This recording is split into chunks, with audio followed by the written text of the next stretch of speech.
اخیری مسله د مړي قرباني بارکی من چې څومره مطالعه کړو کتل لی نو د مړي د لپاره خاص حدیث شرط موږ پیدا کړی زموږ په علم کې خاص حدیث د مړي د لپاره نه راغلی چې صحابه یا د الله رسول چې د مړي قرباني بیان کړي یا صحابه چې د مړي د لپاره قرباني کړي سوا د یو روایت نه چې ابن ماجه وغيرها کې د علي رضی الله عنه فرمایي چې نبی رسول الله ته وصیت کړو چې زراغه قرباني کوم دا حدیث دی دا په ارواء الغلیل کې راغلی دی واجيب د جواب علماء دا کړ چې دا رسول الله عليه الصلاه والسلام خصوصیته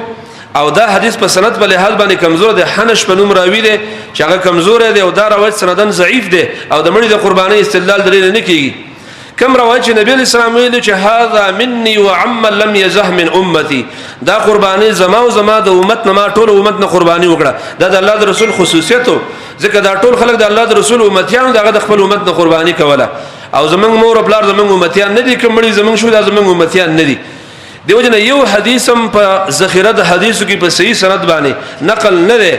چې دا نبی صلی الله علیه وسلم یا صحابه د مړو نه چرته قرباني کړي سي نقل نه ده دیو جن تاسو طریقه درخم یو سړی مړي وصیت کړي زمانه قرباني وکي یو کال دغه وصیت باندې عمل کول جایز دي دا طریقه اختیار کړي یو کال دغه وصیت باندې یو کال عمل کول جایز دي کدي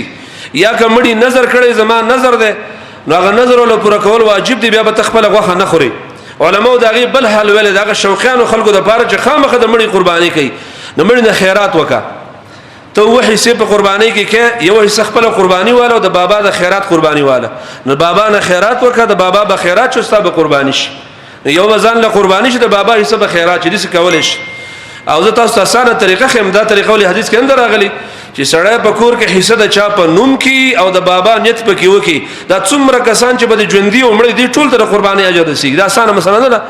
ځکه دا حدیث کې راغلی چې ته یو ګډ د کور نه حلال کې نو څومره ژوندۍ عمر دي ټول ته ستا خاندان ته دا ګډ ثواب رسیږي دغه سیرلی ثواب رسیږي دا اسانه مسله ده نو بابا نیتم په قرباني کې وکاو دا به نیتم په کې وکاو د نیو د نیک نیتم په کې وکا دې ټول ته ستاسو د قرباني اجر رسیږي خو ځان لا د مړي د پاره قرباني غستل او د مړي په نوم باندې